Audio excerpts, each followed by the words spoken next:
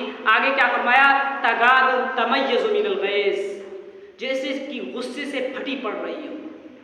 جیسے کوئی ایک شیر ہوتا ہے اور وہ کئی دنوں سے بھوکا ہو اور اس کے سامنے شکار آ جائے تو وہ بالکل دہاڑتا ہوا اس کے اوپر حملہ کرتا ہے، ایک ہی مرتبہ میں چاہتا ہے کہ اسے کھا کر کے ختم کر دے، اس کو بالکل کی توڑ کر کے رکھ دے، وہ یہ چاہتا ہے۔ ٹھیک جہنم کی وہی کنڈیشن ہوگی کہ جب وہ اپنے اس لقمے کو پائے گی، ان لوگوں کو پائے گی جو اللہ کے بتائے ہوئے طریقے پر نہیں چلے، جنہوں نے اللہ اور اس کے رسول کی نافرمانی کی، ان کو جب وہ پائے گی تو وہ بالکل غصے سے پھٹی پڑ رہی ہوگی، بالکل دہاڑ رہی ہوگی، جوش مارتی ہوگی۔ تو اللہ تعالیٰ نے اس کا نقشہ یوں کھینچا ہے۔ آگے کیا فرمایا؟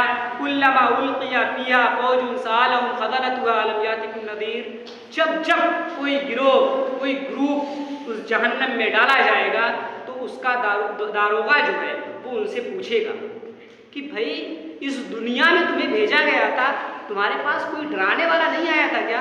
تم یہاں چلے آئے، یہ جہنم اتنی خطرناک ہے، اتنی ہولناک ہے، اس کو جھیل بھی تم پاؤ گے؟ تمہیں کیا دنیا میں کوئی ڈرانے والا نہیں آیا تھا؟ کیا تمہیں کوئی بتانے والا نہیں آیا تھا کہ یہ جہنم بڑی خطرناک ہے، بڑی ہولناک ہے، یہ چیز تمہیں کوئی بتانے والا نہیں آیا تھا؟ تو وہ کیا جواب دیں گے؟ ان کا جواب سنیے، ان کا جواب بڑا ہی زبردست ہوگا۔ وہ جواب یہ دیں گے، قالوا بلا قد جاءنا نذیر، کہیں گے ہمارے پاس ڈرانے والا آیا تھا۔ انکار نہیں کر سکیں گے، اس وقت کوئی انکار نہیں کر سکے گا، سب کچھ ان کی نگاہوں کے سامنے ہوگا، کہاں سے انکار کر سکتے؟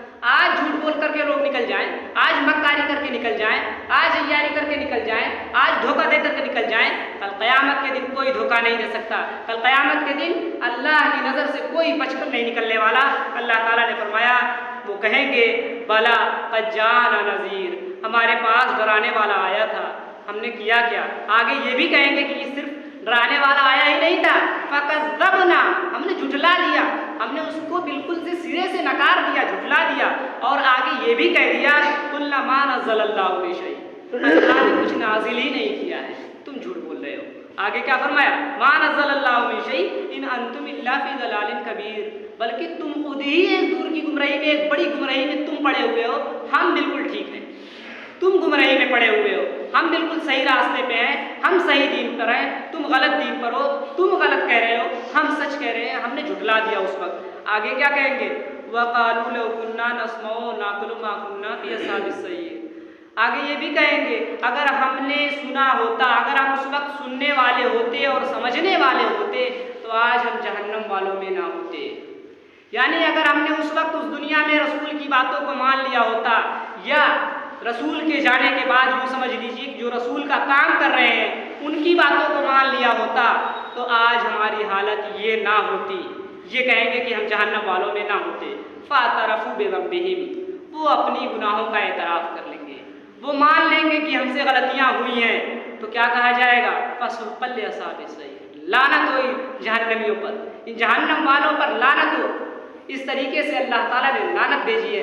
اب اس کے بعد یعنی مہلت جو ملی تھی وہ دنیا میں ملی تھی، اب وہاں کوئی مہلت نہیں، اب رونا گڑ گڑانا، معافی مانگنا، جیسے دوسری جگہ پہ فرمائے کہ وہ معافی مانگ رہے ہوں گے اور اپنی گناہوں کے بارے میں کہہ رہے ہوں گے، تو اس طریقے سے اس وقت اللہ تعالیٰ کیا کہے گا؟ خُذُوهُ فَغُلُّوهُ ثُمَّ الْجَحِيمَ صَلُّوهُ ثُمَّ فِي سِلْسِلَةٍ ذَرْعُهَا 70 ذِرَاعًا فَاسْلُكُوهُ۔ تو یہ اس طریقے کا نقشہ ہوگا، ان کو پکڑو اور ان کو اٹھا کر جہنم میں پھینک دو، پھر 70 گز زنجیر میں ان کو جکڑ دو۔ مطلب کسی طریقے کی کوئی رحم دلی نہیں، کسی طریقے کی کوئی مہربانی نہیں، کچھ بھی نہیں ان کے ساتھ کیا جائے گا۔ اس دنیا میں مہلت ملی ہے، یہی معافی مانگ لیجئے، یہی اللہ کے بتائے ہوئے طریقے پر چل رہا ہے تو چلیے، تو اللہ تعالیٰ کل قیامت کے دن آپ کو اجر دے گا۔ اللہ تعالیٰ نے آگے کیا فرمایا؟ ان الذین، یہ تو ہوا جہنمیوں کا تذکرہ، آگے کیا فرمایا؟ ان الذین یخشون ربهم بالغیب لهم مغفرۃ واجر کبیر، بلا شبہ جو لوگ اپنے رب سے غیب میں رہتے ہوئے ڈرتے ہیں ان کے لیے کیا ہے؟ بہت بڑا اجر ہے۔ واسروا قولکم او اجہروا بہ انہ علیم بذات الصدور، کہ تم اپنی بات کو چھپا کر کے کہو یا اعلانیہ کہو، سب کچھ اللہ تعالیٰ جانتا ہے۔ انہ علیم بذات الصدور، اللہ دل کے بھیدوں کو بھی جانتا ہے۔ دو باتیں یہاں پر ہیں، ایک تو یہ کہ وہ لوگ جو گناہ کرتے ہیں، برائیاں کرتے ہیں، لوگوں کے خلاف غیبتیں کرتے ہیں، طرح طرح کے الزام اور لگاتے ہیں، بہتان لگاتے ہیں، اور وہ یہ سمجھتے ہیں کہ کوئی جانتا نہیں۔ تو اللہ تعالیٰ کیا کہہ رہا ہے؟ اللہ دل کے بھید کو بھی جانتا ہے، تمہارے دل میں چل کیا رہا ہے اس کو بھی اللہ جانتا ہے۔ زبان سے کہنا اور کرنا تو بہت دور کی بات ہے، اللہ دل کو بھی جانتا ہے۔ اس وجہ سے ایک بات تو یہ ہو گئی۔ دوسری بات یہ ہے کہ اگر آپ نیک کام کر رہے ہیں، رات میں اٹھ کر تہجد پڑھ رہے ہیں، اللہ سے معافی مانگ رہے ہیں، آپ کے دل صاف ہیں، تو اللہ دل کی باتوں کو اس کو بھی جانتا ہے، اس کا بھی آپ کو اجر ملے گا۔ اللہ تعالیٰ نے اس کی طرف بھی توجہ دلائی۔ کیا فرمایا؟ الا یعلم من خلق وهو اللطیف الخبیر، کیا وہ نہیں جانے گا جس نے پیدا کیا وہ بڑا ہی باریک بھی ہے، باخبر ہے۔ اس میں جو ہے ایک تو مشرکین کا نقشہ کھینچا گیا، دوسرے مومنین کا نقشہ کھینچا گیا۔ ان دونوں کو جب نقشہ کھینچنے کے بعد آپ کے سمجھ میں بالکل صاف طور پر آ گیا ہوگا کہ ہم کہاں کھڑے ہیں، ہمارا حال کیا ہے، ہم کس مقام پر ہیں، ہمارا معاملہ کیا ہے، ہم کس درجے میں، کس کیٹیگری میں اپنے آپ کو رکھیں۔ ہم تو نہ اعمال کر رہے ہیں، زبان سے تو کہہ رہے ہیں کہ ہم اللہ کو مانتے ہیں، زبان سے تو کہہ رہے ہیں کہ قیامت آئے گی، زبان سے کہہ رہے ہیں جہنم جنت سب کچھ ہے، سب کچھ زبان سے مان رہے ہیں، لیکن ہمارے جو اعمال ہیں جس کے لیے اللہ تعالیٰ نے فرمایا کہ تمہیں جو پیدا کیا گیا، یہاں بھیجا گیا صرف اس لیے تاکہ وہ آزمائے کہ تمہیں سب سے اچھا عمل کرنے والا کون ہے۔ عمل کرنے کی بات کہی گئی یہاں پہ کہ عمل کرنے والا سب سے اچھا کون ہے۔ تو جب آپ کے اعمال اچھے ہوں گے، آپ کو جو بدلہ ملے گا وہ آپ کے اعمال کی بنیاد پر ملے گا۔ یہ دماغ میں نہ رہے کہ آپ نے صرف کلمہ لا الہ الا اللہ پڑھ لیا تو آپ کو جنت مل جائے گی، ایسا ہونے والا نہیں ہے۔ اس سے پہلے اس کے بعد صرف کلمہ لا الہ الا اللہ زبان سے ادا کر لینے سے کچھ نہیں ہوگا، اس کے تقاضے ہیں، کلمہ لا الہ الا اللہ کے تقاضے ہیں۔ جب آپ دیکھیے صحابہ کرام جب کلمہ لا الہ الا اللہ پڑھ لیتے تھے تو ان کی پوری زندگی بدل جاتی تھی۔ لا الہ الا اللہ محمد رسول اللہ جب وہ کہتے تھے زبان سے تو ان کی پوری زندگی بدل جاتی تھی۔ وہ شراب چھوڑ دیتے تھے، ان کی جتنی برائیاں ہوتی تھیں ہر قسم کی برائیاں وہ چھوڑ دیتے تھے، اللہ کے رسول کے بتائے ہوئے طریقے پر سراپا چلنے والے ہو جاتے تھے۔ وہ سب کچھ چھوڑ کر کے اللہ کے بتائے ہوئے طریقے پر چلنے والے ہو۔ ہمارا معاملہ کیا ہے؟ ہم کہنے کے تو مسلمان ہیں اور یہ بھی کہتے ہیں کہ ہم سب کچھ مان رہے ہیں، لیکن صرف زبان سے، اعمال اس کی گواہی نہیں دے رہے ہیں۔ اگر ہمارے اعمال اس بات کی گواہی نہیں دیں گے، اگر ہم نے اپنے اعمال سے اس بات کا ثبوت نہیں دیا کہ ہم مسلمان ہیں، کوئی فائدہ نہیں، کچھ نہیں ملنے والا کل قیامت کے دن۔ ریاکاری کرنے سے کچھ نہیں ہونے والا، زبان سے ادا کر لینے سے کچھ نہیں ہونے والا، آپ کو اعمال سے ثابت کرنا ہوگا۔ اس دنیا میں اللہ تعالیٰ نے اعمال کرنے کے لیے بھیجا ہے، یہ دنیا دار الامتحان ہے، یہاں پر آپ کو عمل کے ذریعے سے ثابت کرنا ہے کہ آپ مسلمان ہیں۔ ہمیں چاہیے کہ ہم اللہ کے بتائے ہوئے طریقے پر چلیں، سارے گناہوں کو چھوڑ دیں، اللہ کی طرف آئیں، مسجدوں میں آئیں، توبہ کریں۔ اللہ بڑا ہی معاف کرنے والا، رحم کرنے والا ہے۔ اللہ سے دعا ہے اللہ تعالیٰ کہنے سننے سے زیادہ عمل کرنے کی توفیق عطا فرمائے۔ وآخر دعوانا الحمد للہ رب العالمین۔